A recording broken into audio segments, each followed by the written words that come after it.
আল্লামা সাঈদী বলেছেন, এমন একটা সময় আসবে, এমন একটা সময় আসবে, বাংলার মুসলমানরা যখন গাছের গোড়া হয়ে নাড়া দিবে, আগাবাদীরা তারা যে দিল্লিতে মামু বাড়ি যে পড়বে। কথা বলেন ঠিক কিনা?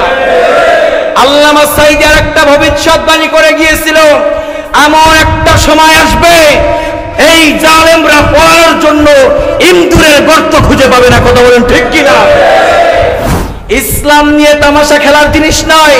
যারা ইসলামকে মাটির ভিতরে গেড়ে দিতে চেয়েছিল, ইসলাম আগেও ছিল, ইসলাম আছে, ইসলাম আগামীতেও থাকবে, বরং যারা ইসলামকে এদেশ থেকে নির্মূল করতে চাইবে, আল্লাহ তাদেরকে এদেশ থেকে নির্মূল করে দেবে। ঠিক কিনা বলেন?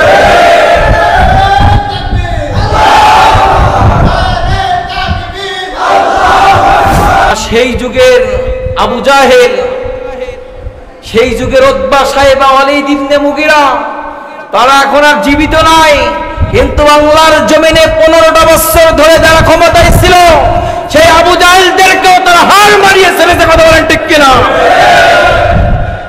15টা বছর যাবত যারা ক্ষমতায় ছিল, আবু জাহেলকেও হার মানিয়ে, নমরুদকেও হার মানিয়ে, ফেরাউনকেও হার মানিয়ে তারা বিশ্ব রেকর্ড করেছে। কথা বলেন ঠিক কিনা?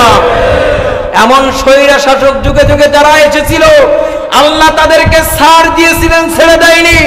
বাংলার জমিন থেকে সেই 90 নাস্তিককে, 90 ফেরাউনকে আল্লাহ তাআলা ছাড় দেয়নি। কথা বলেন ঠিক কিনা? আপনি যদি ঈমান বৃদ্ধি করতে চান, আপনার ঈমানকে যদি আপনি পাকাপোক্ত করতে চান, আপনার ঈমানকে যদি আপনি মজবুত করতে চান, আমার ভাইরা বেশি বেশি কোরআন পড়বেন, বেশি বেশি কোরআন পড়বেন, বেশি বেশি কোরআন শুনবেন।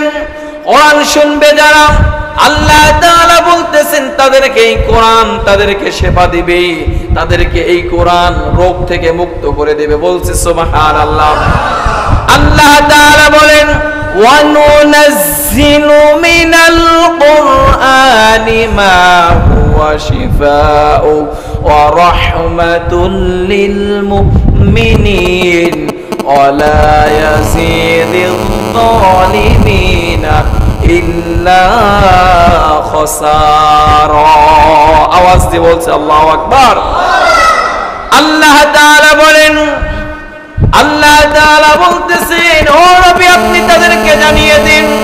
ওয়াইদা, আল্লাহ তাআলা বলতেছে, ও নবী আপনি তাদেরকে জানিয়ে দিন, আমি তাদের কোরআন তাদেরকে শিফা করবে, কোরআন তাদেরকে শাফাআত করবে। কোরআন ওই সমস্ত ব্যক্তিদেরকে রোগ থেকে মুক্ত করবে। কাদেরকে রোগ মুক্ত করবে? আল্লাহ বলতেছেন মুমিন হবে যারা, এই কোরআন তাদেরকে শিফা দিয়ে দিবে। অনুনাজ্জিলু মিনাল কোরআন, এই নাজিল করেছেন আল্লাহ তাআলা যে এই কোরআন, তার নাম কি? আল্লাহ যেটা নাজিল করেছেন এর নাম কি? এবার বলেন আমার ভাইরা, কোরআন কি আমরা সবাই পড়তে পারি? বাংলাদেশের ভিতরে 95% মুসলমান, 95% মুসলমান যেই দেশে, অথচ এই জাতির জন্য দুঃখজনক, এই জাতি এখন পর্যন্ত কোরআন পড়তে পারে না। ঠিক কি না? আল্লাহ বলতেছেন কোরআন কাদেরকে শিফা দিবে? ওয়ানুনাজ্জিলু মিনাল কোরআন, কোরআন তাদেরকে শিফা দিবে। মা হুয়া শিফাউ ওয়া রাহমাতুল লিল মুমিনিন, মুমিন হবে যারা, কোরআন শিফা দিবে তাদেরকে। বলেছেন যিনি, আওয়াজ দিয়ে বলুন তিনি কে? এরপর আল্লাহ তাআলা আমাদেরকে জানিয়ে দিয়েছেন কোরআন তাদেরকে শিফা দিবে না, কোরআন তাদেরকে শাফাআত করবে না, কোরআন তাদেরকে রোগ মুক্ত করবে না। আল্লাহ তাআলা বলতেছেন, ওয়ালা ইয়াজিদিয যালিমিনা ইল্লা খাসারা। যারা জালেম হবে, যারা জুলুম করবে, তারাই ক্ষতিগ্রস্ত হবে। তাদেরকে কোরআন শাফাআত করবে, কোরআন তাদেরকে শিফা দিবে না, কোরআন তাদেরকে শিফা দিবে। অনুনাজ্জিলু মিনাল কোরআন মা হুয়া শিফাউ ওয়া রাহমাতুল লিল মুমিনিন। আপনার বড় বড় রোগ থেকে যদি আপনি মুক্ত পেতে চান, আল্লাহ বলতেছেন তাহলে কোরআন পড়ার দরকার আছে কি নাই?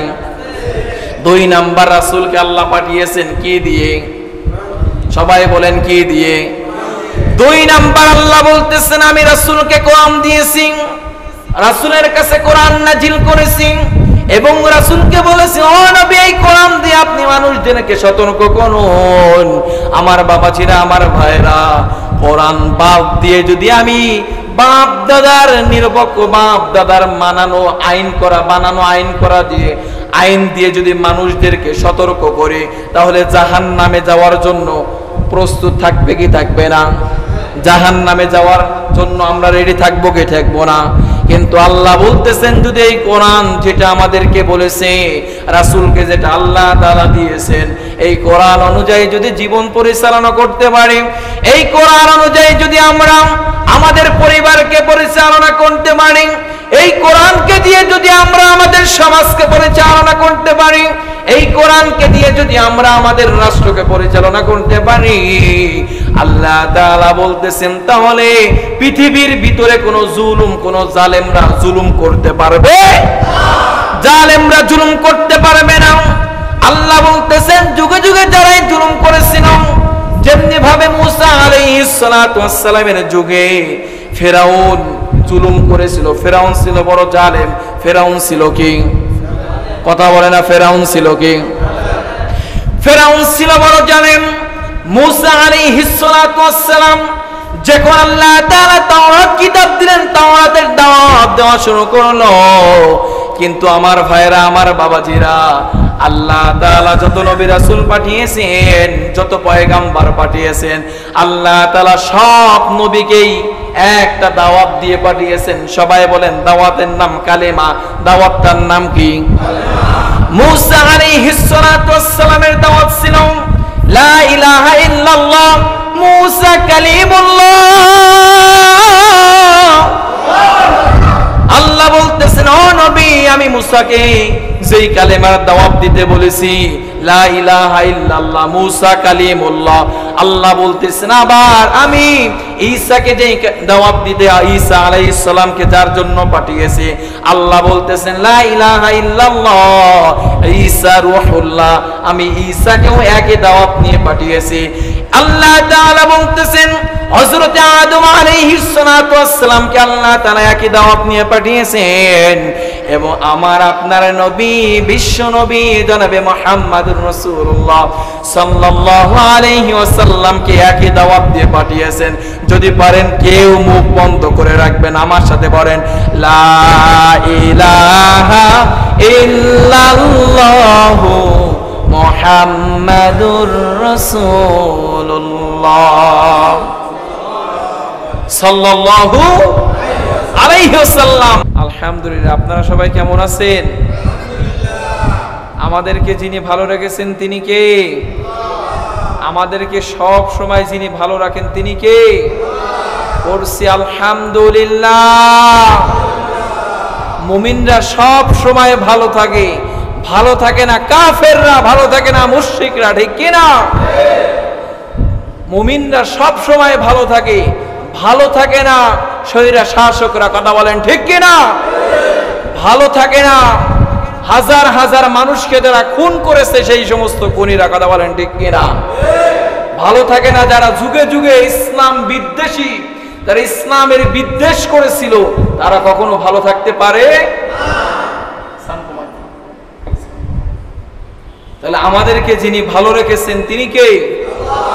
সুবহানাল্লাহ বলবেন না? রাসূল সাল্লাল্লাহু আলাইহি ওয়াসাল্লামের আগমন উপলক্ষে এই মাসে আজকের যে আমরা এরকমের একটা মজলিসে বসতে পেরেছি, খুশি না বেজার? পড়ছি আলহামদুলিল্লাহ। আমরা যদি হয় খুশি, পরিমাণও বেশি, আওয়াজ দিয়ে আরেকবার পড়ছি আল্লাহু আকবার। রাসূল সাল্লাল্লাহু আলাইহি ওয়াসাল্লাম রবিউল আউয়াল মাসের সোমবার দিন তিনি দুনিয়াতে ভূমিষ্ঠ হন, দুনিয়াতে জন্মগ্রহণ করেছেন। জোরে বলি এবং আলেমদের ভিতরে অনেক মতভেদ রয়েছে। অনেক ইমামগণ বলেছেন নবীজি 9 তারিখে এসেছেন রবিউল আউয়ালের, অনেক ইমামগণ বলেছেন 10 তারিখে এসেছেন, অনেক ইমামগণ বলেছেন 12 তারিখে এসেছেন। অসংখ্য ইমামের এরকমের মতভেদ আছে কি নাই? এক এক ইমাম এক একটা তথ্য দিয়েছেন। যাই হোক, নবীজি কত তারিখে এসেছেন এটা কি আল্লাহ আমাদের কাছে জিজ্ঞাসা করবেন? কথা বলেন, আগে জিজ্ঞাসা করবেন। তবে একটা কথা জিজ্ঞাসা করবেন, নবীজি জানি এসেছিলেন সেটা আমরা করছি কি করি নাই? কথা বলেন ঠিক কি না? তাহলে আল্লাহ তাআলা রাসূলকে দুনিয়াতে প্রেরণ করার পরে 2 নাম্বার রাসূলের গুণাবলী সতর্ককারী। রাসূলকে আল্লাহ সতর্ককারী হিসেবে পাঠিয়েছেন। সুবহানাল্লাহ বলবেন না? সম্মানিত দ্বীনি ভাইরা আমার, আল্লাহ তাআলা কোরআনুল কারীমের ভিতরে আল্লাহ সুবহানাহু ওয়া তাআলা আমাদেরকে জানিয়ে দিয়েছেন, আল্লাহ তাআলা কোরআনুল কারীমের 2 নম্বর সূরা সূরাতুল বাকারার ভিতরে 119 নম্বর আয়াতে কারিমার ভিতরে আমাদেরকে জানিয়ে দিয়েছেন। যদি পারেন সবাই আমার সাথে ঠোঁট মিলিয়ে পড়েন, ইন্না আরসালনাকা বিল হাক্কি বাশীরাও ওয়া নাযীরাও ওয়া লা তুসআলু আন আসহাবিল জাহিম। আওয়াজ দিয়ে বলছে আল্লাহু আকবার। আল্লাহ তাআলা এর ভিতরে বলেন, ইন্না আরসালনাকা বিল হাক্কি বাশীরা, নিশ্চয় আমি তোমাকে প্রেরণ করেছি বাশীরা ওয়া নাযীরা,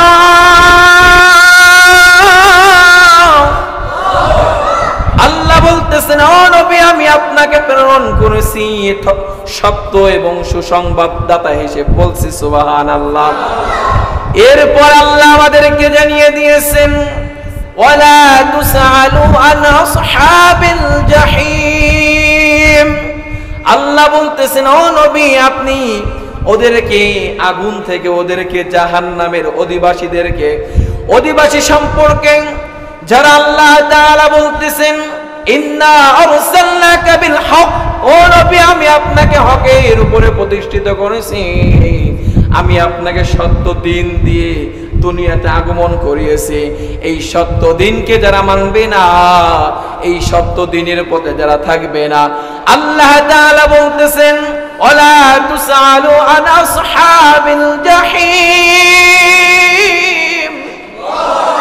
আল্লাহ বলতেছেন ও নবী ওই জাহান্নামীদের অধিবাসীদের সম্পর্কে আপনার কাছে প্রশ্ন করা হবে না যে তারা মানলো না কেন, তারা জাহান্নামে গেল কেন। আল্লাহ বলতেছেন এজন্য আপনাকে প্রশ্ন করা হবে না। এরপরে আল্লাহ তাআলা আবার কোরআনুল কারীমের 13 নম্বর সূরা সূরাতুর রাদের ভিতরে আল্লাহ তাআলা 40 নম্বর আয়াতে কারিমার ভিতরে আমাদেরকে জানিয়ে দিয়েছেন। যদি পারেন সবাই আমার সাথে পড়েন, ওয়া ইম্মা নুরিয়ান্নাকা বা'দাল্লাযী না'iদুহুম আও নাতাওয়াফায়ান্নাকা ফাইন্নামা আলাইকাল বালাগু ওয়া আলাইনাল হিসাব। কোরআন তেলাওয়াত করলে মুমিনদের অন্তরে শান্তি লাগে কি লাগে না?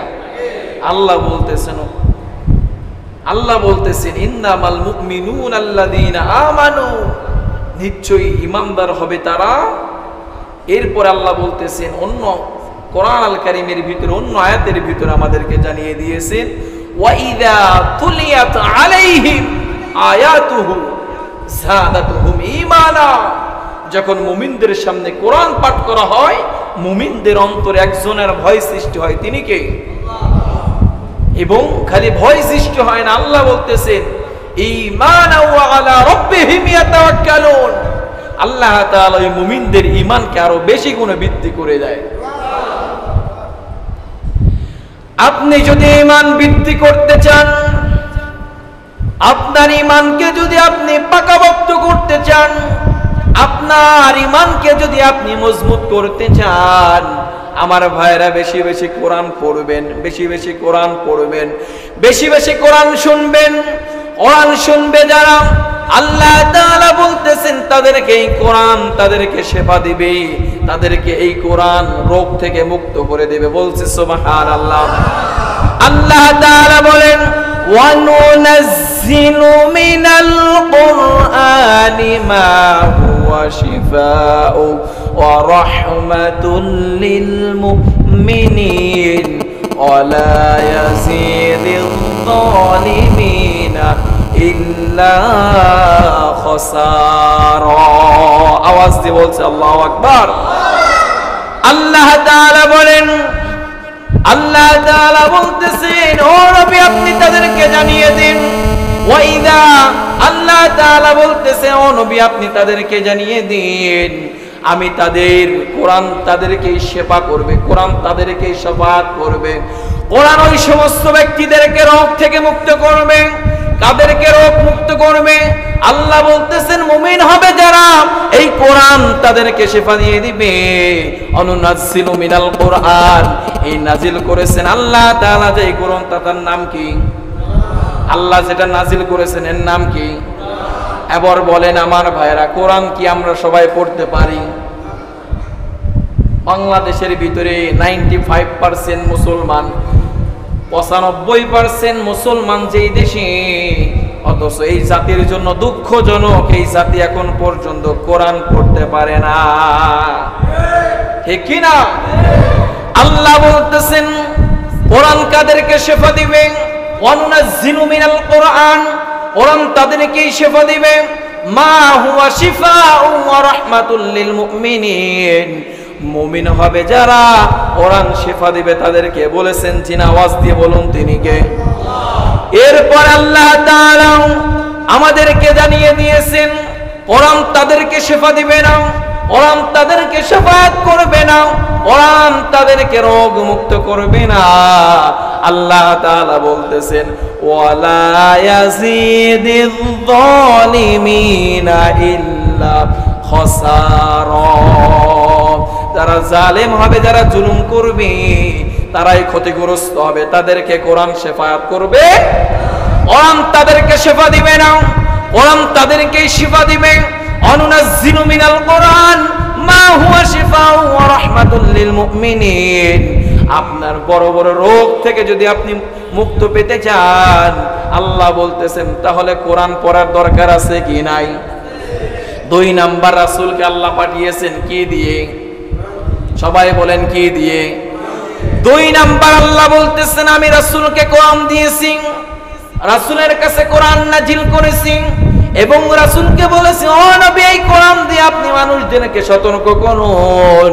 আমার বাবাজিরা, আমার ভাইরা, কোরআন বাদ দিয়ে যদি আমি বাপ দাদার নিরপেক্ষ, বাপ দাদার বানানো আইন করা দিয়ে আইন দিয়ে যদি মানুষদেরকে সতর্ক করে, তাহলে জাহান্নামে যাওয়ার জন্য প্রস্তুত থাকবে কি থাকবে না? জাহান্নামে যাওয়ার জন্য আমরা রেডি থাকবো কি থাকবো না?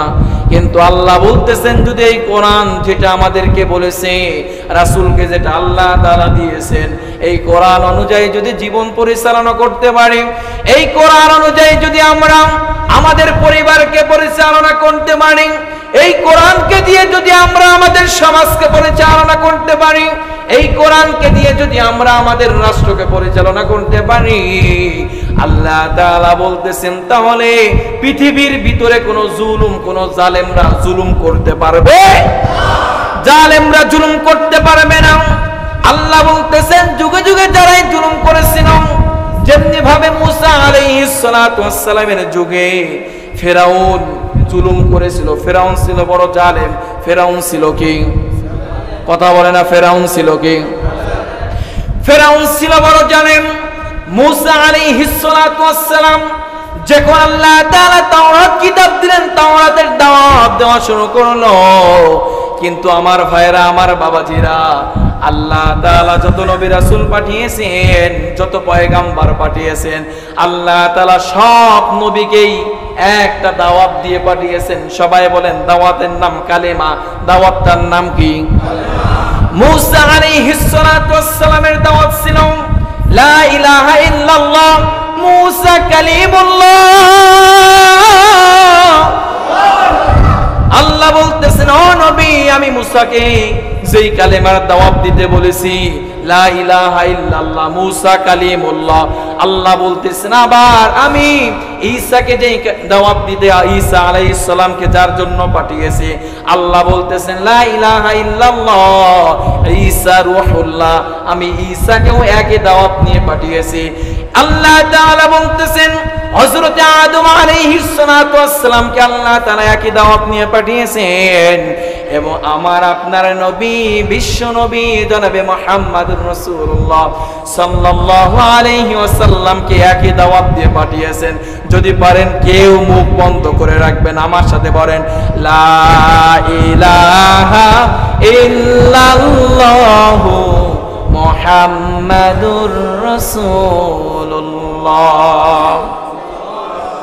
সাল্লাল্লাহু আলাইহি ওয়াসাল্লাম। আল্লাহর সাথে রাসূলের কি সম্পর্ক জানেন? বলবো? কথা বলে না, বলবো? আল্লাহ বলতেছেন ও নবী, আমি আপনাকে ভালোবাসি, আমি আপনাকে মহব্বত করি। লা ইলাহা ইল্লাল্লাহ এর ভিতরে 19টি হরফ আছে। কয়টি? ভুল হচ্ছে নাকি? কয়টি হরফ আছে? আল্লাহ বলতেছেন ও নবী, লা ইলাহা ইল্লাল্লাহ এর ভিতরে যে হরফগুলো আছে, কম বেশি হয়তো বা আমার মনে আসছে না, সঠিকটা হয়তো বা কম বেশি থাকতে পারে। আল্লাহ তাআলা তার নবীকেও সেম এই কালেমার ভিতরে একই শব্দ ব্যবহার করেছেন। বলছি সুবহানাল্লাহ। মুহাম্মাদুর রাসূলুল্লাহ, আল্লাহ বলতেছেন আপনার কালেমা লিখতে যে আপনার যেই হরফগুলো লাগবে, আমি আল্লাহর নাম লিখতে গেলেও সেই হরফগুলো লাগবে। আমার আপনার নবীকে আল্লাহ কত ভালোবাসতেন। এবার আসুন আমার ভাইয়েরা, আমার বন্ধুরা, আল্লাহ তাআলা যুগে যুগে নবী রাসূলদের সাথে আল্লাহ তাআলা কথা বলার মাধ্যম ছিল কি? কথা বলার মাধ্যম ছিল আল্লাহ তাআলা জিবরাইল আলাইহিস সালাতু ওয়াস সালামের মাধ্যমে নবীদের কাছে ওহী পাঠাতেন, নবীদের সাথে কথা বলতেন। বলছে সুবহানাল্লাহ। কিন্তু আমার ভাইয়েরা, আমার বন্ধুরা, আল্লাহ তাআলা বলতেছেন সব নবীরা কথা বলতে হলে আল্লাহ তাআলার সাথে ডিরেক্টলি কথা বলতে পারতো? ডিরেক্টলি কথা বলতে পারতো না, সরাসরি কথা বলতে পারতো না। সরাসরি কথা বলতে পারলেও আল্লাহ তাআলাকে সরাসরি দেখতে পারতেন না। কিন্তু আল্লাহ তাআলা যেমন বলতেছেন, মুসা আলাইহিস সালাতু ওয়াস সালাম বলেছিল, গো আল্লাহ আমি আপনাকে দেখতে চাই। আল্লাহকে কি করতে চাই? আল্লাহ বলেছেন ও মুসা, ও আমার বন্ধু, তুমি শুনে রাখো, দুনিয়ার চর্মচক্ষু দিয়ে আমি রবকে দেখা যাবে না, আমি রবকে দেখা যাবে না।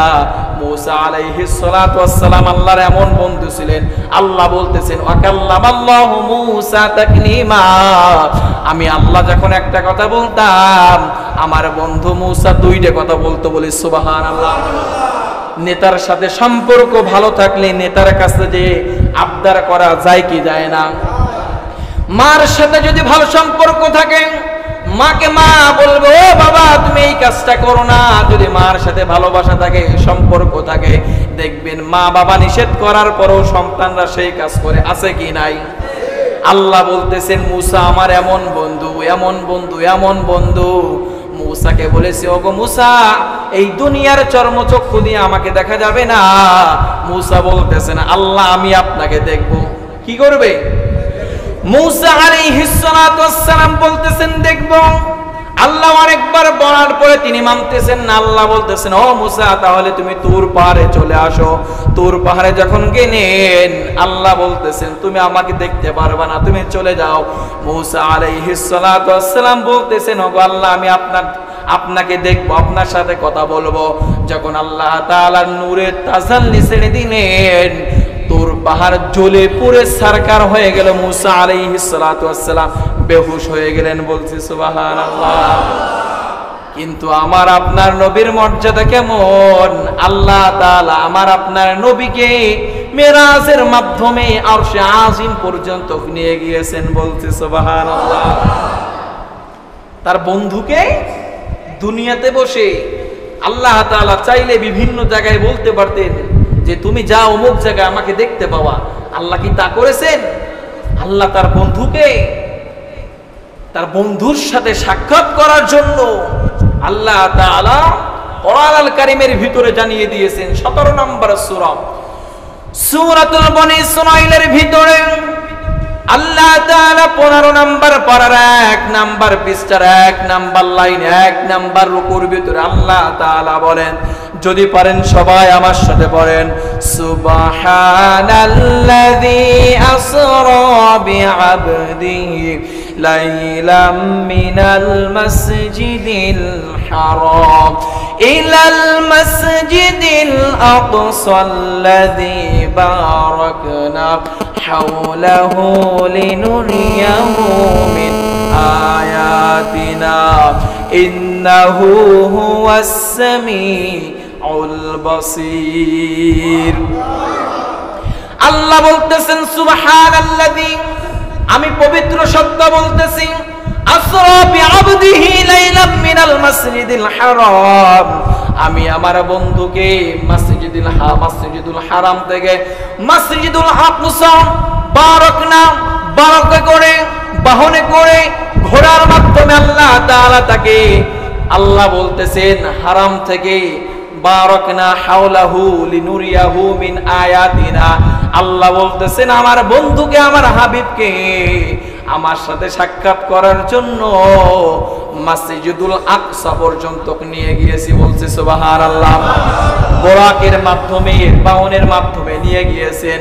এরপরে আল্লাহ তাআলার ফেরেশতাদের মাধ্যমে এক আসমান, দ্বিতীয় আসমান, তৃতীয় আসমান, চতুর্থ আসমান, পঞ্চম, ষষ্ঠম, সপ্তম আসমান পর্যন্ত নিয়ে গিয়েছেন।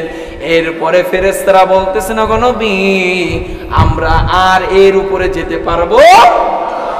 আমরা আর যেতে পারবো না। এরপরে নবী বলতেছেন, তোমরা যদি যেতে না পারো আমি কিভাবে যাব? আল্লাহ তাআলার কুদরতে নবীকে বলতেছেন ফেরেশতারা, আমরা যদি সপ্তম আসমানের উপরে চলে যাই তাহলে আল্লাহ তাআলার নূরের তাজাল্লিতে আমরা জোরে পুরে সারকার হয়ে যাব। বলছে আল্লাহু আকবার। কিন্তু এবার শুন আমার ভাইয়েরা, আমার আপনার নবী কেমন নবী, কেমন দামি নবী ছিলেন? আল্লাহ তাআলার ফেরেশতারা বলতেছেন, মানুষ যদি মানুষের মতো হয়, মানুষ ফেরেশতারাকেও হার মানিয়ে ফেলে। কথা বলেন ঠিক কিনা? যেমনি ভাবে আরশে আজিম পর্যন্ত কোনো ফেরেশতা যেতে পারে নাই, কোনো নবী, কোনো পয়গম্বর যেতে পারেন নাই। আল্লাহ তাআলা বিশ্ব মানবের ভিতরে একজনকে নিয়ে সাক্ষাৎ করেছেন। তিনি কে? মুহাম্মাদুর রাসূলুল্লাহ সাল্লাল্লাহু সুবহানাল্লাহ বলবেন না? এবার শুন আমার ভাইয়েরা, আমার বন্ধুরা, এরপর আল্লাহ তাআলার সাথে সাক্ষাৎ করলেন, আল্লাহ তাআলার সাথে মোলাকাত করলেন। আল্লাহ তাআলা নবীকে খুশি হয়ে কি দিয়েছেন জানার দরকার আছে কি নাই? আল্লাহ বলতেছেন, আমি নবীকে, যখন নবী আমার থেকে বিদায় নিয়ে যাচ্ছেন, দুনিয়াতে আবার চলে যাবেন, যেমনি ভাবে দেখবেন আমার ভাইয়েরা অনেক সময় আত্মীয় বাড়িতে বেড়াতে গেলে, জামাই বাড়িতে বা শ্বশুর বাড়ি বেড়াতে গেলে খাবার ইচ্ছে মতো খাওয়ায়, আবার বাড়ির জন্য কিছু খাবার দিয়ে দেয়। আছে কি নাই? আপনাদের এদিকে আছে কি নাই? এবার শুন আমার ভাইয়েরা, আমার বন্ধুরা, নবীজিকে আল্লাহ তাআলা মেহমানদারি করালেন, তার সাথে সাক্ষাৎ করালেন। যাওয়ার সময় আল্লাহ তাআলা তার নবীকে হাদিয়া স্বরূপ 5 ওয়াক্ত সালাত দিলেন। বলছে সুবহানাল্লাহ। প্রথমে 5 ওয়াক্ত ছিল না, 50 ওয়াক্ত ছিল। 50 ওয়াক্ত সালাত নিয়ে যখন আসা শুরু করলেন, ইন দি মিন টাইম মুসা আলাইহিস সালাতু ওয়াস সালামের সাথে দেখা হয়ে গেল। মুসা আলাইহিস সালাতু ওয়াস সালাম বলতেছেন, ও নবী, আপনাকে আল্লাহ তাআলা খুশি হয়ে কি দিয়েছেন? নবী বলতেছেন, আল্লাহ আমাকে খুশি হয়ে 50 ওয়াক্ত নামাজ দিয়েছেন। কয় ওয়াক্ত? সবাই বলেন কয় ওয়াক্ত? মুসা আলাইহিস সালাতু ওয়াস সালাম আমাদের নবীর আগে দুনিয়াতে আগমন করেছিল কি করে নাই? দুনিয়াতে আগমন করেছিল। তার হিকমত বা তার জ্ঞান বেশি না কম? কি রকমের বেশি? যেমনি ভাবে দেখেন, একজন নতুন মানুষ আর একজন অভিজ্ঞতা সম্পূর্ণ ব্যক্তি, এই দুইজন কি এক? যার অভিজ্ঞতা বেশি, মুসা আলাইহিস সালাম বলতেছেন, ও নবী, আমার অভিজ্ঞতা আছে, আপনার উম্মতরা 50 ওয়াক্ত নামাজ পড়বে, আপনি আল্লাহর কাছে আবার যান, আল্লাহর কাছে যে বলেন, যোগ আল্লাহ কিছু নামাজ কমায় দেন। সুবহানাল্লাহ বলবেন না? আল্লাহ তাআলা বলতেছেন মুসা আলাইহিস সালাতু ওয়াস সালাম যখন বলার পরে রাসূল আল্লাহর কাছে গেলেন, আল্লাহর কাছে গিয়ে বলতেছেন ওগো আমাদের নবী যাওয়ার পরে বলতেছেন ওগো আল্লাহ কিছু নামাজ কমায় দেন। এইভাবে কমায় দিতে দিতে 5 ওয়াক্ত নামাজ দিয়েছেন। কয় ওয়াক্ত? আল্লাহ বলতেছেন যেই ব্যক্তি 5 ওয়াক্ত নামাজ আদায় করতে পারবে আমি রব্বুল আলামিন খুশি হয়ে তার আমল নামায় 50 ওয়াক্ত সালাতের সওয়াব দান করব। কেমন নবী! এবার আসুন আমার ভাইয়েরা, আমার বন্ধুরা, আল্লাহ আমাদেরকে জানিয়ে দিয়েছেন। যদি পারেন সবাই আমার সাথে ঠোঁট মিলিয়ে পড়েন, কেউ বসে থাকবেন না, পড়েন ওয়ামা আরসালনাকা ইল্লা রাহমাতাল লিল আলামিন। আল্লাহ বলতেছেন ওয়ামা আরসালনাকা ইল্লা রাহমাতাল লিল আলামিন, হে নবী আমি আপনাকে দুনিয়ার জন্য ইল্লা রাহমাতাল লিল আলামিন, দুনিয়ার জন্য গোটা পৃথিবীর জন্য রহমত স্বরূপ প্রেরণ করেছেন। বলছি সুবহানাল্লাহ। এক একটা নবীকে মুসা আলাইহিস সালাতু ওয়াস সালামকে মিশরের নবী বানিয়ে দিয়েছেন। কিসের নবী? সবাই বলেন কিসের নবী? মিশরের নবী বানিয়েছেন। ঈসা আলাইহিস সালাতু ওয়াস সালামকে একটা গোত্রের নবী বানিয়েছেন। ইব্রাহিম আলাইহিস সালাতু ওয়াস সালামকে একটা গোত্রের নবী বানিয়েছেন। কিন্তু আমার আপনার নবীকে আল্লাহ বলতেছেন, আমার বন্ধুকে, আমার হাবিবকে কোন গোত্রের নবী নাই, কোন সমাজের নবী নাই, কোন এলাকার নবী নাই, ইল্লা রাহমাতাল লিল আলামিন, গোটা পৃথিবীর জন্য আমি আমার নবীকে নবী হিসেবে প্রেরণ করেছি। এবার শুন আমার ভাইয়েরা, আমার বন্ধুরা, আমরা কোন নবীর উম্মত, আমাদের নবীর জন্য আমাদের দাম কেমন আল্লাহ তাও জানিয়ে দিয়েছেন। আমাদের নবীর আগে যেই নবী এসেছিলেন ঈসা আলাইহিস সালাতু ওয়াস সালাম, ঈসা আলাইহিস সালাতু ওয়াস সালাম আল্লাহর দ্বীনের দাওয়াত দেওয়া শুরু করলেন। কিন্তু তার দ্বীনের দাওয়াত দেওয়ার পরে তার অনেক মানুষ তার কথা শুনে দ্বীনের পথে আসলেন না, ইসলামের পথে আসলেন না। না আসার কারণে ঈসা আলাইহিস সালাতু ওয়াস সালাম আল্লাহর কাছে বলেছেন ওগো আল্লাহ আপনি আমাকে উঠিয়ে নিন। উঠিয়ে নেবেন কেন? উঠিয়ে নেবেন অনেক ঘটনা আমি সংক্ষেপে বলতেছি। উঠিয়ে নেবে কেন? আল্লাহর কাছে বলতেছেন ওগো আল্লাহ আপনি আমাকে শেষ নবীর উম্মত হিসেবে পাঠাবেন। বলছি সুবহানাল্লাহ। একজন নবী হয়ে আল্লাহর কাছে দোয়া করতেছেন, আল্লাহ শেষ নবী, last messenger of the Muhammad সাল্লাল্লাহু আলাইহি ওয়াসাল্লামের উম্মত হিসেবে আল্লাহ আপনি আমাকে কবুল করুন। সুবহানাল্লাহ। সেই নবীর উম্মত দাম কম না বেশি? কথা বলেন না, দাম কম না বেশি? এবার শুন আমার ভাইয়েরা, আমার বন্ধুরা, আল্লাহ তাআলা আমাদেরকে জানিয়ে দিয়েছেন কেমন দাম। আমাদেরকে ঈসা আলাইহিস সালাতু ওয়াস সালাম কিয়ামতের আগে আসবেন। কিভাবে আসবেন? তিনি আর নবী হয়ে আসবেন না। আল্লাহ বলতেছেন ঈসা আলাইহিস সালাতু ওয়াস সালামকে আবার দুনিয়াতে পাঠাবো। ঈসাকে আমি পাঠাবো শেষ নবীর উম্মত হিসেবে পাঠাবো। এবার আসুন আমার ভাইয়েরা, যেহেতু জীবনী নিয়ে আলোচনা, রাসূল সাল্লাল্লাহু আলাইহি সাল্লামের জীবন বৃত্তান্ত নিয়ে আলোচনা। এবার আসুন আমার ভাইয়েরা, আমার বন্ধুরা, আল্লাহ তাআলা আমার আপনার নবীর মর্যাদা কেমন, আমার আপনার নবীর সম্মান কেমন। এবার আসুন আমার ভাইরা, যখন আমাদের নবী তার মায়ের গর্ভের ভিতরে ছিলেন, রাসূল বলতেছেন আম্মা জান, রাসূলের মা বলতেছেন আমার যে পেটে সন্তান আছে এটা আমি অনুভব করতেও পারি না। বলি সুবহানাল্লাহ। তার মা যখন, ওই যুগে আপনাদের মতো এরকম ডিপ টিউবওয়েল ছিল না, এরকমের জায়গায় জায়গায় মোটর লাগানো যেত না। ওই যুগে মক্কার ওই সময় কূপের ভিতরে পানি থাকতো, কূপের ভিতরে পানি থাকতো 50-60 হাত নিচে পানি থাকতো। তারপরে বালতি দিয়ে তারপর রশি লাগিয়ে পানিগুলো উঠানো লাগতো। ওই যুগের মক্কার মহিলারা সবাই পানি নেওয়ার জন্য যেত। ওই কূপের কাছে যখন পানি নেওয়ার জন্য গেলেন, যাওয়ার পরে সব নবীরা পানি নিয়ে যাচ্ছেন, রশিকে টানতে টানতে অনেক কষ্ট করে 50 হাত নিচ থেকে যদি পানি ওঠায় কষ্ট কম না বেশি? আওয়াজ দিয়ে বলেন কম না বেশি? আমার আপনার নবী যখন তার মায়ের গর্ভে ছিলেন, আল্লাহ তাআলা তার সম্মানে, নবীর সম্মানে আল্লাহ তাআলা বলতেছেন, ওই তার আম্মা জান বলতেছেন, যখন আমি ওই কূপের ভিতরে বালতিটা ফেললাম, ফেলতে দেরি বালতির ভিতরে পানি ভরে উঠতে দেরি হয় না। মনে হচ্ছে যে পানিটা কূপের ভিতরে উপরে উঠে এসেছে। সুবহানাল্লাহ বলবেন না? সব মহিলা দড়ি লাগিয়ে বালতি ফেলিয়ে তারপরে পানি উঠায় টানতে টানতে, কিন্তু নবীর বরকতে নবীর মা যদি একটু নিচু হয়, নবী যদি কষ্ট পায়, আল্লাহ এটা সহ্য করতে পারবে না। আল্লাহ বলতেছেন, ও আমার ফেরেশতারা যাও যাও, তাড়াতাড়ি যে কূপের পানিগুলো সব উপরে উঠিয়ে ফেলো।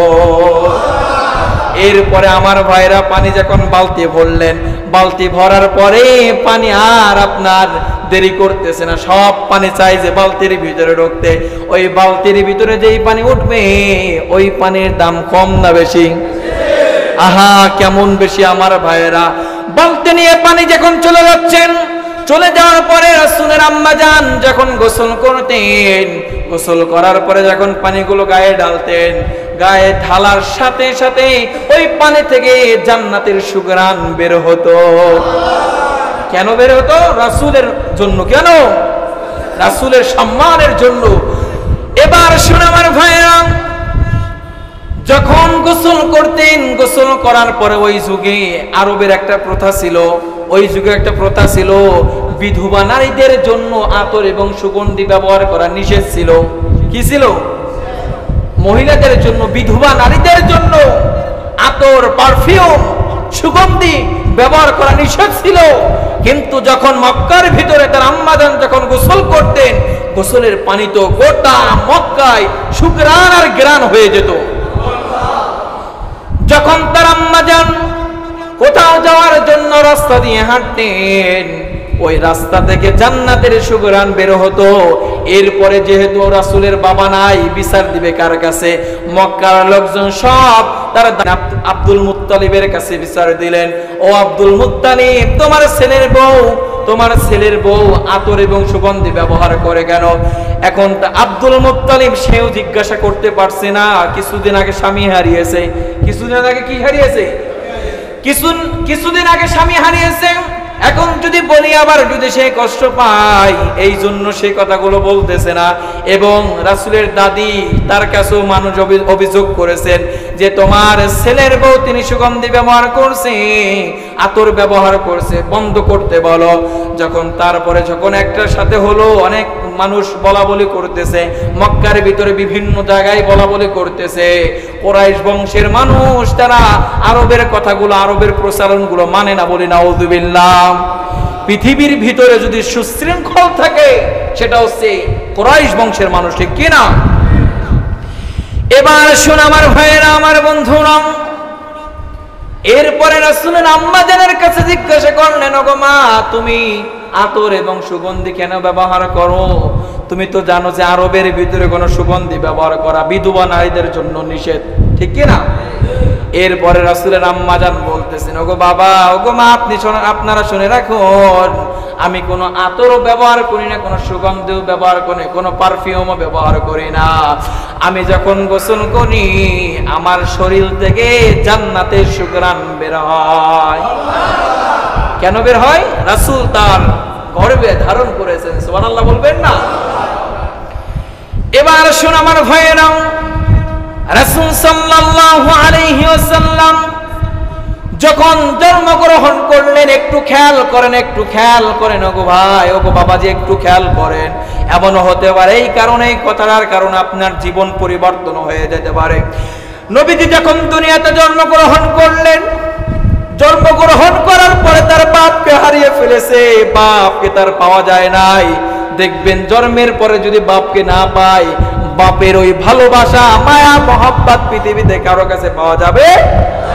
নবীজি যখন তার বাপকে হারালেন, আস্তে আস্তে শিশু মুহাম্মদ যখন জন্মগ্রহণ করলেন, অনেক সময় দেখবেন আমরা বাচ্চাদের জন্য খেলনা কিনে দেই কি দেই না? সবাই বলেন দেই কি দেই না?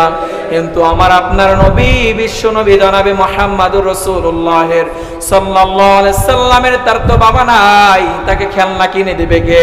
আল্লাহ তাআলা বলতেছেন আমার হাবিবকে খেলনার জন্য, আমার হাবিবকে খেলনার জন্য আসমানের তারকাগুলোকে আমার হাবিবের কাছে খেলনা বানিয়ে দিয়েছি।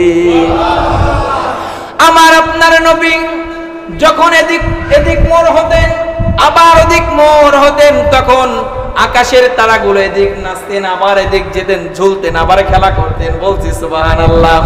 আল্লাহ বলতেছেন, ও নবী আপনি তো বাপ বানিয়েছেন, কিন্তু আমি আপনাকে কোনো কষ্ট বুঝতে দিব না। আমি রব্বুল আলামিন সহ আমার বন্ধুকে খেলনার জন্য আসমানের চন্দ্র তারা আমি আপনার কাছে দিয়ে দিয়েছি। বলছে সুবহানাল্লাহ। এবার শুনো আমার ভাইয়েরা, আরবার একটা প্রথা ছিল, আরবার একটা নিয়ম ছিল, যদি জন্মগ্রহণ করে কোন শিশু তার মায়ের দুধ খাওয়াতে পারবে 2 বছরের জন্য। কয় বছরের জন্য? 2 বছরের জন্য অন্য মানুষের কাছে দিতে হবে দুধ খাওয়ানোর জন্য। যার গর্ভে ধারণ করেছে, যেই মায়ের কাছে সে জন্মগ্রহণ করেছেন, সেই মা তাকে দুধ খাওয়াতে পারবে? দুধ খাওয়াতে পারবে না। শিশু নবী তার তো বাবা দুনিয়াতে আসার আগেই তিনি ইন্তেকাল করেছেন, তিনি মৃত্যুবরণ করেছেন। আরবে মক্কার ভিতরে সব নারীরা, সব শিশুরা একত্রিত করলেন এবং আমার ভাইরা সিরিয়া থেকে একটা কাফেলা আসলো। কাফেলা আসার পরে এক একজনকে এক একটা বাচ্চা নিয়ে যাওয়ার জন্য আসলো এবং ওই জায়গার একটা প্রথা ছিল, যেই বাচ্চাগুলো পালন করা হতো, যেই বাচ্চাগুলো লালন পালন করা হতো, মায়ের পক্ষ থেকে, বাবার পক্ষ থেকে, গার্জিয়ানের পক্ষ থেকে লালন পালন করার জন্য কিছু টাকা, কিছু অর্থ দান করতো। কথা বলেন ঠিক কিনা? কিন্তু আমার আপনার নবীর কি বাবা আছে, মা আছে? একটা বড় কাফেলা আসলো মক্কার দিকে, ওই কাফেলার ভিতরে ছিলেন দুধমা হালিমা। সুবহানাল্লাহ বলবেন না? দুধমা হালিমার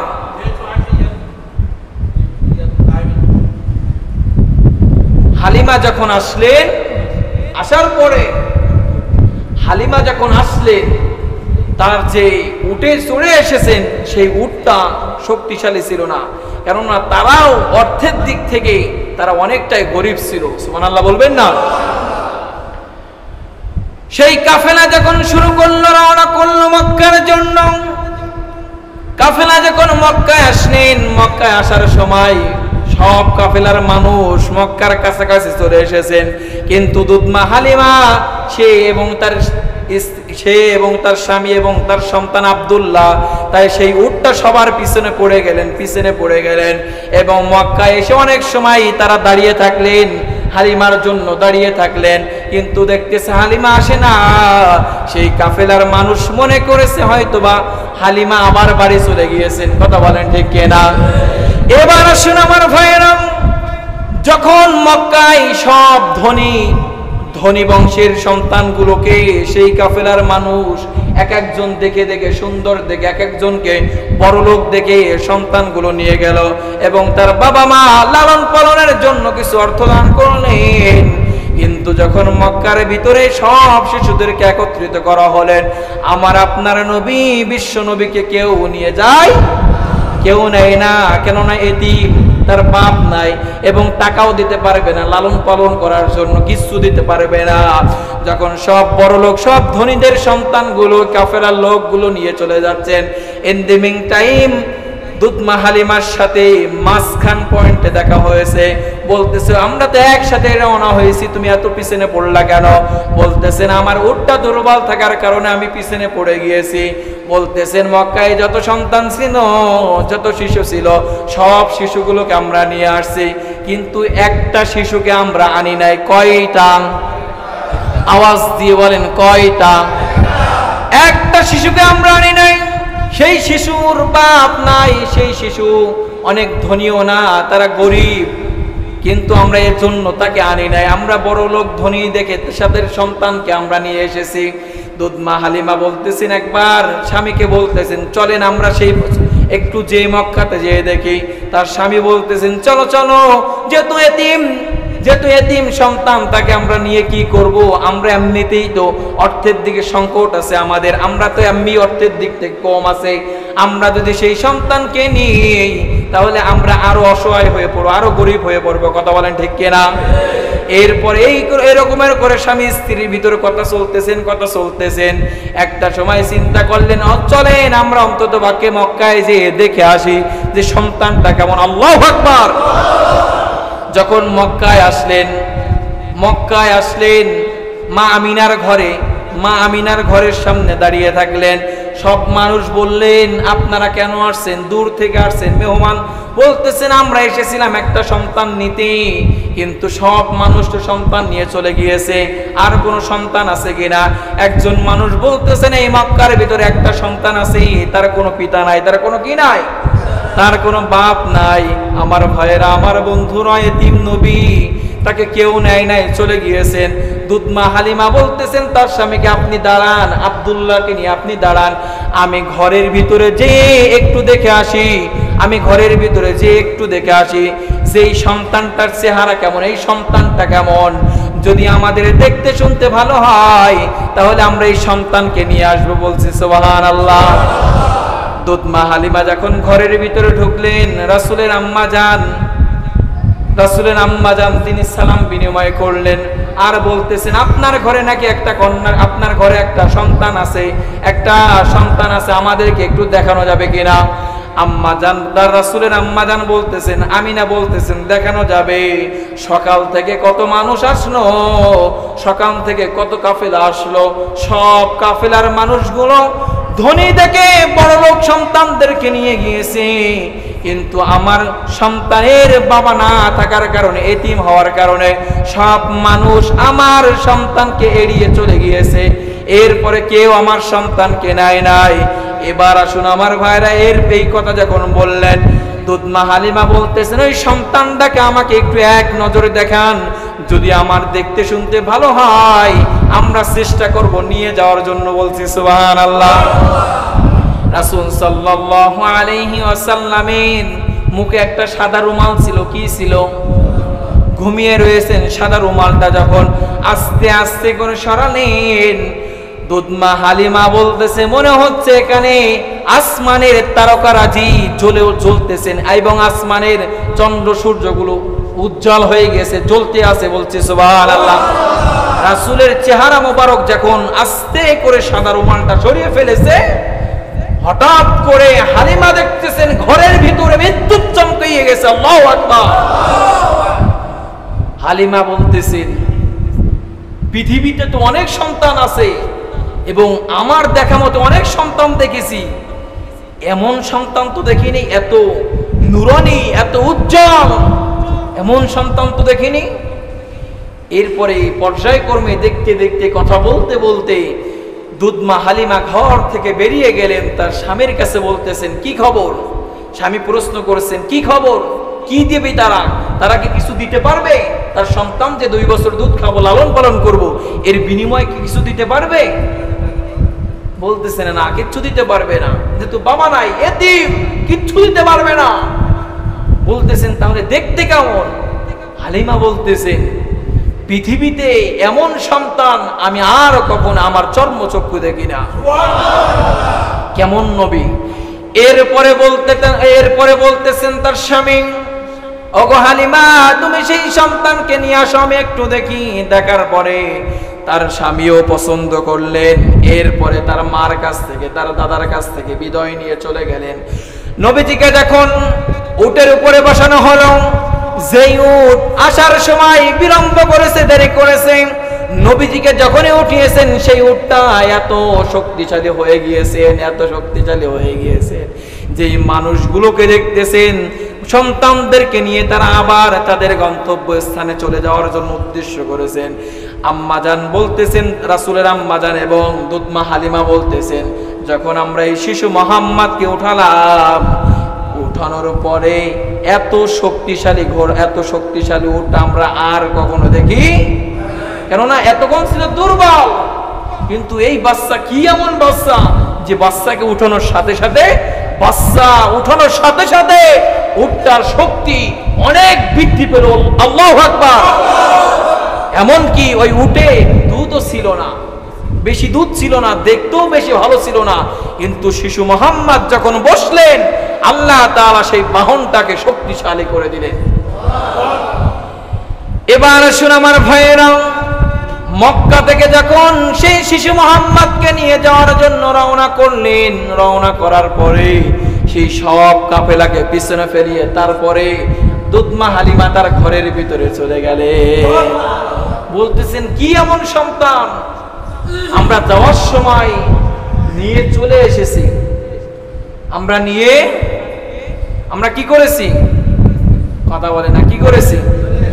যাই হোক, এখানে সময় আমার হাতে নেই, অনেক কথা বলেছে, আল্লাহ কথাগুলোর প্রতি আমল করা তৌফিক দান করছে, আমিন। এখানে শেষ করে দিই। আর যেহেতু আরেকজন আপনাদের মেহমান আছেন, আমার প্রিয় ভাই, বরিশালের মানুষ, বর্তমান যিনি ইমাম, আমার বাড়ি তার বাড়ি 20 থেকে 30 টাকা ভাড়া লাগে যেতে। আলহামদুলিল্লাহ বলবেন না? এক পিরিজপুরের লোক সরিয়ে ফেলেছেন, আল্লাহ সেই আরেক বরগুনার লোক এখানে আল্লাহ নিযুক্ত করেছেন। আলহামদুলিল্লাহ।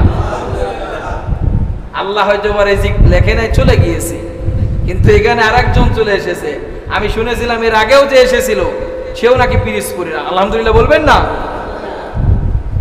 আমার প্রিয় হাসিবুর রহমান ভাই, তার বাড়ি আমার বাড়ি একদম কাছাকাছি। আমি আসার পরে সাক্ষাৎ করলাম ভাইয়ের সাথে, অত্যন্ত বিনয় মানুষ, অত্যন্ত ভালো, নম্র, ভদ্র। আপনারা ভাইকে আমি আপনাদের কাছে আমানত হিসেবে রেখে যাব, যেহেতু আমি এখানে ছিলাম কিছুদিন। ভাইকে আপনারা সর্বদিক মিলে ভাইকে আপনারা দেখে শুনে রাখবেন। মানুষ বলতে ভুল ত্রুটি আছে কি নাই? কথা বলেন, আছে কি নাই? ভুল ত্রুটি হলে পার্সোনালি ভাইয়ের ভুল ধরিয়ে দিবেন। এটাই তো ইসলাম নাকি? কথা বলে না কেন? এটাই ইসলাম। আমার ভুল হয়েছে, আপনি যদি সবার সামনে বলেন, আমি লজ্জিত হব না? এজন্য নবীজি বলেছেন, যদি কোনো মানুষ অপরাধ করে, ভুল করে, তার ভুলটা সবার সামনে ধরিয়ে দিও না, তাকে গোপনে গোপনে 1 বার 2 বার 3 বার ধরিয়ে দাও। এর পরবর্তীতে ওই মানুষটা যদি না শোধরায়, তাহলে তুমি পাবলিক প্লেসে বলো। এটা ইসলাম আপনাকে অনুমোদন করেছেন, ঠিক কিনা বলে?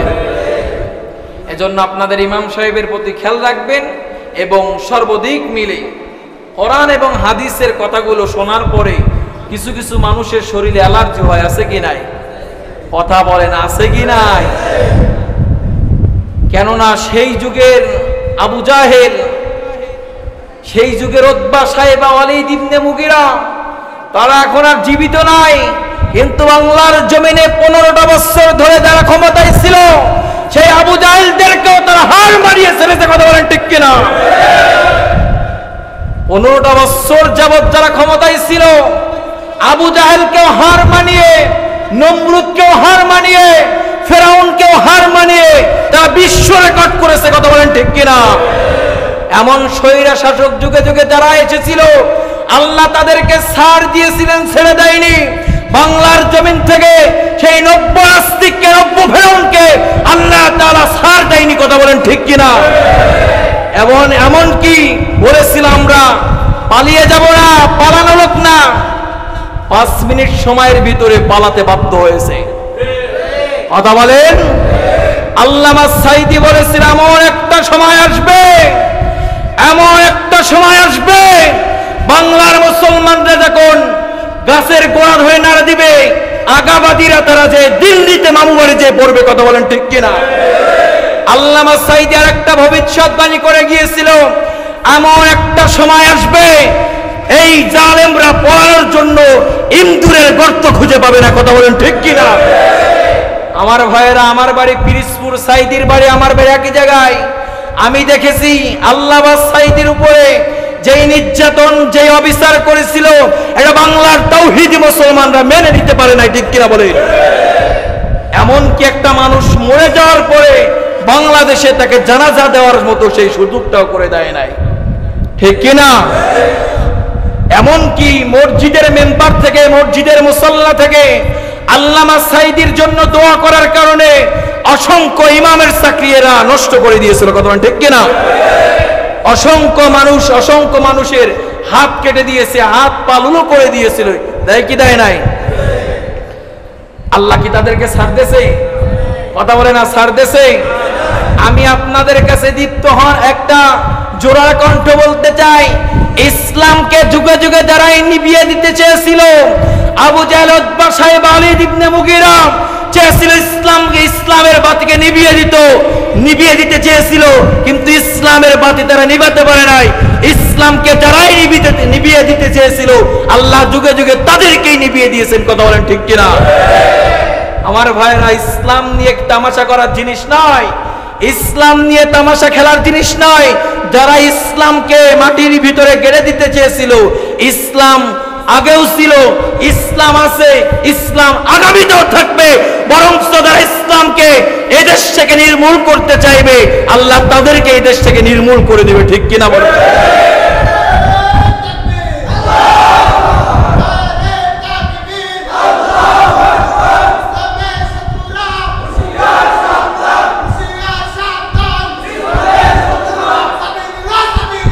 আল জিহাদ, আল জিহাদ।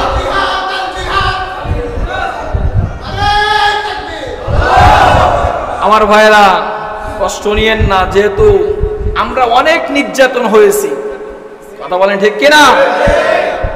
আমি আপনাদের কাছে একটা কথা বলে যাই, যেহেতু বাংলাদেশে পর্যায়ক্রমে আরেকটা দল আসবে না, আমরা তাদেরকে স্বাগতম জানাই, আমরা তাদেরকে স্যালুট জানাই, স্বাগতম জানাই। তবে একটা কথা আপনাদের কাছে রিকোয়েস্ট রাখবো, অন্ততপক্ষে ওই জালেমের মতো আপনারা ইসলাম কোরআনকে আলেমদের সাথে বিদ্বেষপনা করবেন না, কথা বলেন ঠিক কিনা? যদি আপনারাও সেম একই কাজ করেন, আল্লাহ যেমনি ভাবে 90 নাস্তিককে যে শাস্তি দিয়েছেন, আপনাদেরকে একই শাস্তি দিবেন, কথা বলেন ঠিক কিনা? এজন্য আমার ভাইয়েরা, যারা আসতে চাই আমরা তাদেরকে স্যালুট জানাই, তাদেরকে মারহাবা জানাই, স্বাগতম জানাই, কিন্তু এমন কাজ আমার মনে হয় না যে তারা করবে, ঠিক কিনা? কেননা তারা আগেও তো দেশ পরিচালনা করেছিল, কি করে নাই? করেছিল, কি করে নাই? তাদের যুগে কোনো আলেমদেরকে ফাঁসি দেওয়া হয় নাই, কোন আলেমদেরকে ডান্ডাবেরি পড়ানো হয় নাই, কোন আলেমদেরকে ফাঁসির কাস্টে ঝুলতে হয় নাই, এমনকি কোন আলেমদেরকে মসজিদ থেকে রাতের আধারে পালিয়ে যেতে হয় নাই, ঠিক কিনা বলে? আমি আপনাদের কাছে অনুরোধ করব, যারাই আসবেন, এই কথাগুলো গোটা পৃথিবীতে ছড়িয়ে যাবে, মিডিয়ার মাধ্যমে ছড়িয়ে যাবে। যারাই আসবেন, আমরা চাই দেশে ইসলাম প্রতিষ্ঠিত করতে, ঠিক কিনা? আমরা চাই আপনারাই আসেন, যারা আসতেছেন আসেন, কোনো সমস্যা। তবে আপনারা ইসলামের পক্ষে থাকেন। কিসের পক্ষে? কিসের পক্ষে? ইসলামের পক্ষে যদি থাকেন, এদেশের তাওহীদবাদী মুসলমান ইমানদাররা আপনাদের সাথে থাকবে ইনশাআল্লাহ। আল্লাহ সকলকে বুঝে আমল করা তৌফিক দান করুক, পড়ছি আমিন। কষ্ট নিয়েছেন আমার কথায়? কষ্ট পেয়েছেন? আল্লাহ যেই কথাগুলো বলেছি, সর্বপ্রথম আমাকে, আমার পরিবারকে আমল করার তৌফিক দান করুক, পড়ছি আমিন। রাসূলের যে ঘটনা আমি সমাপ্ত করে রেখে গেলাম অসমাপ্ত, আল্লাহ যদি আবার কোনোদিন সুযোগ করে দেয়, এখান থেকে বলবো ইনশাআল্লাহ, ইনশাআল্লাহ, ইনশাআল্লাহ। আল্লাহ কবুল করুন। আরেকটা বিষয় আপনাদের কাছে সুখবর, এই যেখান থেকে আলোচনা স্টপ করেছি, আগামী 19 তারিখ গোমতি ইউনিয়ন পরিষদে আমার মাহফিল আছে, আপনারা যাবেন। ধারাবাহিকভাবে রাসূলের জীবন বৃত্তান্ত নিয়ে, রাসূল আমাদের জন্য কি এনেছেন, কি করেছেন, আমাদেরকে কি করণীয়, কি বর্জনীয়, এই বিষয়ে আলোচনা রাখবো ইনশাআল্লাহ। যাবেন তো আপনারা? যাবেন তো আপনারা? ইনশাআল্লাহ। আল্লাহ সব ভাইকে দ্বীনের জন্য কবুল করুক, পড়ছি আমিন। এবং আমার এই এলাকার অনেক মা বোনরা আমাকে অন্তর থেকে দোয়া করেছিলেন, ঠিক কিনা বলেন? অনেক মা বোনরা আমাকে ভালোবেসেছিলেন, অনেক সময় অনেক মা বোনরা আমার জন্য হাদিয়া পাঠিয়েছেন, আলহামদুলিল্লাহ পড়ি। আল্লাহ তাআলার কাছে দোয়া করি, আল্লাহ তাআলা আমার সেই মা বোনদেরকে দ্বীনের জন্য, ইসলামের জন্য কবুল করুক। আমার মা বোনদেরকে আম্মা জান আয়েশা রাদিয়াল্লাহু তাআলা আনহার মতো জীবন পরিচালনা করার তৌফিক দান করুক। হাদা মা ইলমু ওয়াল ইলমু ইনদাল্লাহ, আলাইহি তাওয়াক্কালতু ওয়া ইলাইহি উনীব। আসসালামু আলাইকুম ওয়া রাহমাতুল্লাহি ওয়া বারাকাতুহু।